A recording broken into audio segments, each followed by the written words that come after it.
우크라이나에 이은 두 번째 전쟁으로 유럽이 발칵 뒤집혔습니다. 프랑스에서 시작된 전대미문의 폭동이 유럽 전역으로 번질 조짐을 보이는 건데요. 그런데 그 규모가 가히 내전이라고 불러도 될 정도입니다. 지난 6월 29일 프랑스 파리 외곽 낭테르에서 17세 알제리계 소년 나엘 메르주크가 프랑스 경찰의 교통검문에 불응한 채 도주하려다 총격에 맞아 숨지는 사건이 벌어졌습니다. 사건의 피해자가 된 나엘은 알제리와 모로코 혼혈의 이민자 3세대로 그의 죽음은 그동안 억눌려왔던 프랑스의 난민, 이민자들의 분노를 폭발시키는 기폭제가 되었습니다. 실제로 시위 첫날인 6월 30일 단 하루에만 프랑스 전역에서 약 1000여 명의 시위 가담자가 체포되었으며 이 과정에서 경찰 병력 250여 명 이상이 부상을 입었습니다. 심지어 폭동의 규모와 폭력성은 날이 갈수록 더욱 격렬해지고 있는 상태입니다. 대다수의 지역에서 시위대가 경찰서를 향해 화염병과 폭죽을 던지며 방화를 일으키고 있고 일부는 총기류로 무장한 상태까지 확인되고 있습니다. 하물며 약탈이나 폭력 사태는 너무나 비일비재하게 일어나 일일이 집계하는 게 불가능한 상황인데요.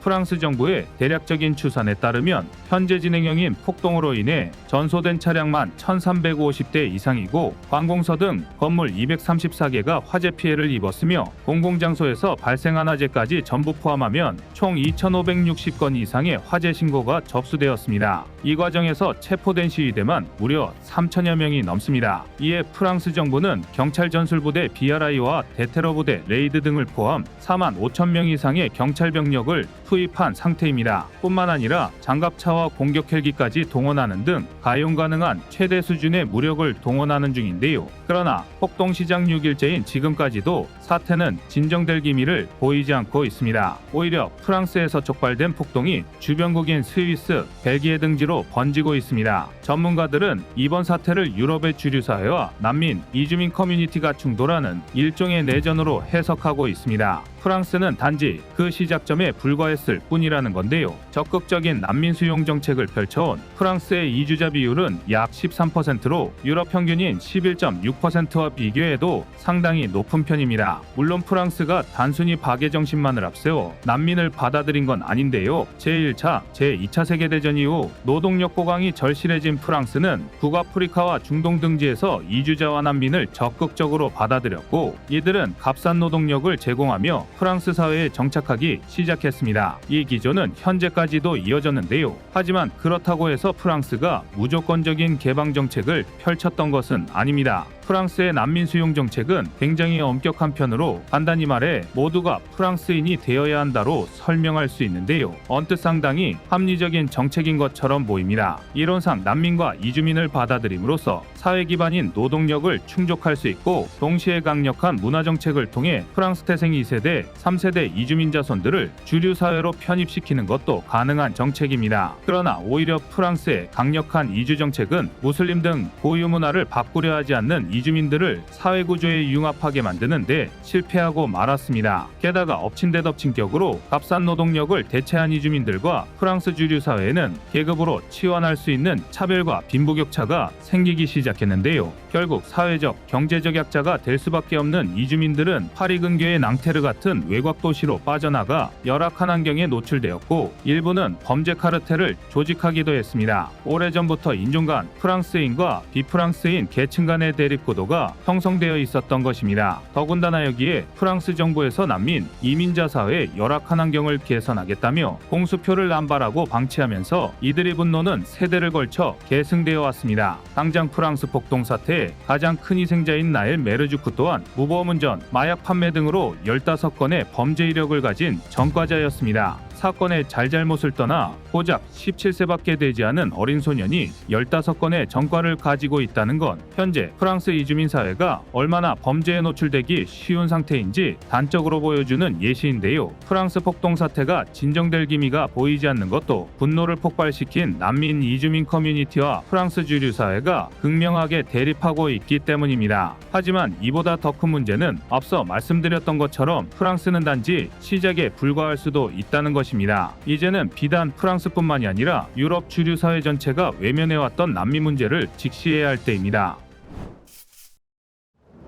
이제 이것이 생겼다는 게 놀라울 따름입니다. 드디어 대한민국에 미사일 실사격 훈련장이 생겼습니다. 미사일은 기본이 수십에서 수백 킬로미터를 타격할 수 있는 전략무기다 보니 훈련 자체가 쉽지 않은데요. 포탄이야 사격 범위를 육안으로 확인할 수 있지만 미사일의 경우 넓은 영역을 탐지할 수 있는 대규모 레이더와 미사일의 비행궤도 표적 타격 여부를 확인할 수 있는 분석 시스템이 필요합니다. 그런데 유감스럽게도 대한민국에는 이러한 장비가 없었습니다. 미사일 기술은 이미 세계 최정상급이었지만 이를 검증할 시설이 부족했던 셈인데요. 오죽하면 전문가 중 일부는 지난 2022년 10월 발생했던 강릉시 현무투시 낙탄 사고의 원인으로 훈련 부족을 꼽고 있을 정도입니다. 당시 북한이 화성 12형으로 추정되는 중거리 탄도미사일을 발사하자 우리 군과 미군은 대응 차원에서 각각 에이테크스와 현무투시 두 발을 동해상으로 발사했습니다. 이때까지만 해도 대한민국의 대응은 아주 정석적이고 또 효과적이었는데요. 그런데 이후 우리 군에서 추가적으로 발사한 현무투시 한 발이 동해 방향이 아닌 후방 1km 지점으로 추락하면서 추진체가 화재를 일으키는 초유의 사태가 벌어졌습니다. 망신도 망신인데다 우리 군의 대응 태세에 심각한 결함을 발견할 수 있었던 사례였지만 자칫 한두까지 폭발했다면 인명사고까지 발생할 수 있었던 아찔한 상황이었습니다. 물론 군의 입장을 대변하자면 생각보다 미사일 낙탄이나 불발 사고는 빈번히 일어나는 편이긴 합니다. 아무리 미사일이 첨단 기술의 집합체라 하더라도 모든 변수 상황을 완전히 통제할 수는 없는데요. 하지만 그렇다 하더라도 우리 군이 평소 더 많은 미사일 실사격 훈련을 진행했다면 발사 전에 오류를 포착하거나 낙탄 사고에 대한 대응이 보다 매끄러웠을 것이라는 건 부정할 수 없는 사실입니다. 일반 병사들도 소총의 기능 고장쯤은 태연하게 대처할 수 있듯이 미사일 운용에 대한 숙련도가 높았다면 운용상의 문제점들을 보다 쉽게 포착할 수 있었을 텐데요. 비록 안흥종합시험장 등이 있긴 해도 이는 어디까지나 국방과학연구소 ADD에서 개발 중인 신형무기 체계를 테스트하는 시설이다 보니 제대로 된 훈련 시설이라고 할 수는 없습니다. 그동안 우리 군에서는 실사격 훈련 한번 할라치면 어쩔 수 없이 하와이의 태평양 미사일 사격 훈련 지원소를 대여해야 했습니다. 그러나 이런 방식은 문제가 많았습니다. 훈련을 자유롭게 진행할 수 없다는 건 당연했고 매년 수십억 원이나 하는 이용 비용도 부담이었는데요. 하지만 진짜 문제는 따로 있었습니다. 바로 실사격 훈련을 하려면 우리 미사일의 상세 재원을 미군에 모두 제공해야 가능하다는 것이었습니다. 낙탄 속도만 극초음속으로 가는 미사일의 궤적을 분석 시스템이 추적하려면 상세 재원이 필요하기 때문인데요. 우리 군의 미사일 실사격 훈련이 부족했던 이유는 이런 단점을 간과할 수 없습니다. 아무리 미국이 동맹국이라 할지라도 세계적으로 우수한 국산 미사일 기술을 미천까지 완전히 공개해야 한다는 건 상당한 부담일 수밖에 없습니다. 게다가 기술 유출에 대한 위험도 또한 높았습니다. 그런데 최근 삼척해양연구센터가 정상 가동을 시작하면서 드디어 대한민국의 자체적인 실사격 훈련이 가능해졌습니다. 관계자의 인터뷰에 따르면 미사일 추적 시스템 구축에만 무려 10년이 넘게 걸린 인고의 시간이었는데요. 당장 우리 군은 오는 10월부터 하와이 미군 훈련장에서 실시해오던 SM-2 함대공 미사일 실사격 훈련을 삼척해양연구센터에서 진행하면서 시스템과 레이더 성능을 검증할 예정입니다. 과연 대한민국의 미사일 운용 능력이 어느 수준까지 높아질 수 있을지 귀추가 주목됩니다.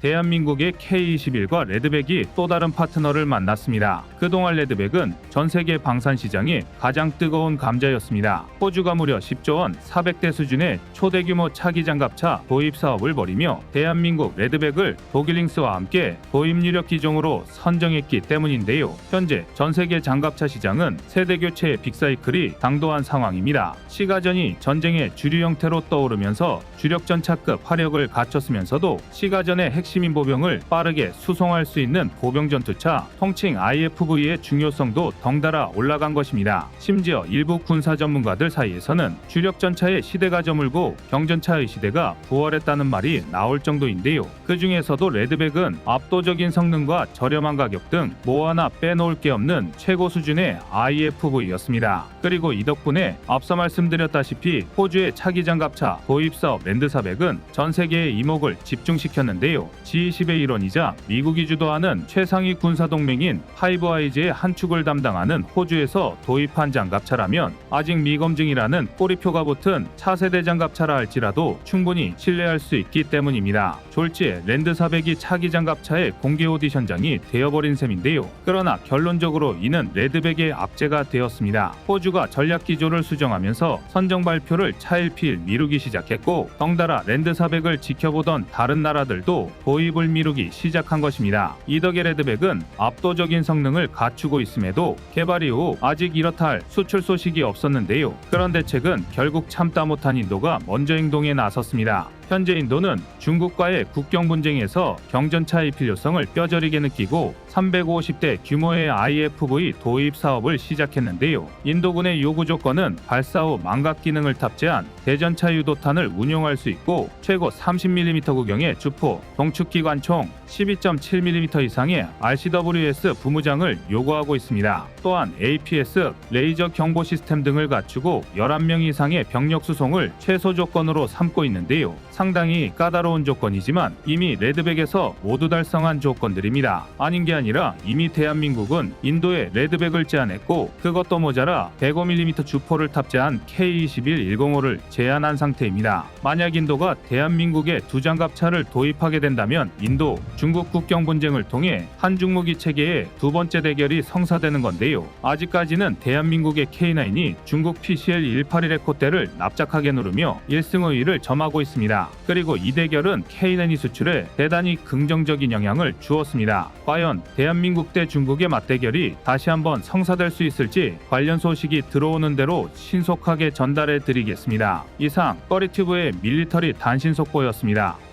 안녕하세요, 꺼리튜브입니다. 그동안 보내주신 사랑과 응원으로 1편 출간에 이어 이번에 꺼리튜브의 새로운 신작 세상에 밝혀지지 않은 현대무기 비하를 출간했습니다. 내용이 어려워 쉽게 다가서지 못했던 군사무기 이야기를 남녀노소 누구나 편하게 이해할 수 있도록 모아봤는데요. 그 누구도 알 수 없던 현대무기 비하의 숨겨진 이야기를 이제 온라인 서점이나 가까운 서점에서 만나볼 수 있습니다. 또 전문적인 군사무기 이야기를 알고 싶다면 꺼리튜브 1편인 대한민국 육해공 군사무기도 준비되어 있습니다.